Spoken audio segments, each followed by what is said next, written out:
Hello दोस्तों, नमस्कार, राधे राधे, हर हर महादेव। आज मैं आपको शुक्र प्रदोष की कथा सुनाऊंगी। शुक्रवार को पड़ने वाले प्रदोष व्रत को शुक्र प्रदोष के नाम से जाना जाता है। यह भगवान शिव को समर्पित है। प्राचीन काल में कहीं पर 3 मित्र रहते थे। पहला कायस्थ था, दूसरा ब्राह्मण और तीसरा मित्र वैश्य था। तीनों मित्रों का विवाह हो गया था। पहले 2 मित्रों की पत्नियां भी घर आ गई थी, किंतु तीसरे मित्र का, वैश्य का, अभी गौना नहीं हुआ था। अतः उसकी पत्नी ससुराल में ही थी। एक दिन कायस्थ ने अपने वैश्य मित्र से कहा, तुम अपनी पत्नी को क्यों नहीं लिवा लाते? अपने मित्र की बात सुनकर वह अपनी पत्नी को लेने के लिए ससुराल के लिए निकल गया, किंतु उसके घर वालों तथा ब्राह्मण मित्र ने कहा कि अभी शुक्रास्त है, अतः अभी विदा कराने का कोई भी मुहूर्त नहीं है।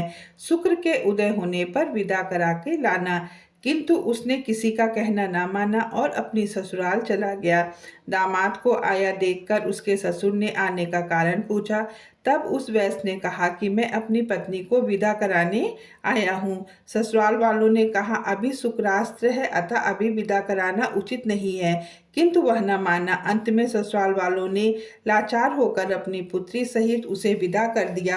रास्ते में घनघोर जंगल में रथ का पहिया टूट गया, जिससे रात को वहीं रुकना पड़ा। चोरों ने आकर उसका सारा धन लूट लिया। उस वैश्य पुत्र को काफी चोटें भी पहुंचाई। इस प्रकार के अनेक कष्ट संकटों को सहन करता हुआ जब वह अपने घर पहुंचा तो प्रवेश करते ही एक जहरीले सांप ने उस वैश्य को काट लिया और उसके सारे शरीर में जहर फैल गया।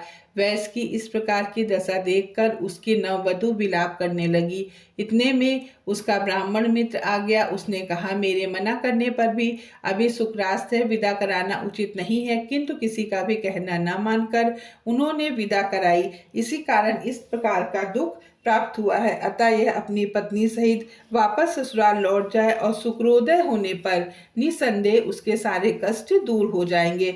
ब्राह्मण मित्र की बात सुनकर उस वैश्य की पत्नी अपने पति के साथ मायके वापस आ गई। वहां जाते ही वैश्य का जहर उतर गया और उसे होश आ गया। सभी लोग अत्यधिक प्रसन्न हो गए। जब शुक्र का उदय हुआ तब वह वैश्य अपनी पत्नी के साथ आनंद पूर्वक आकर रहने लगा।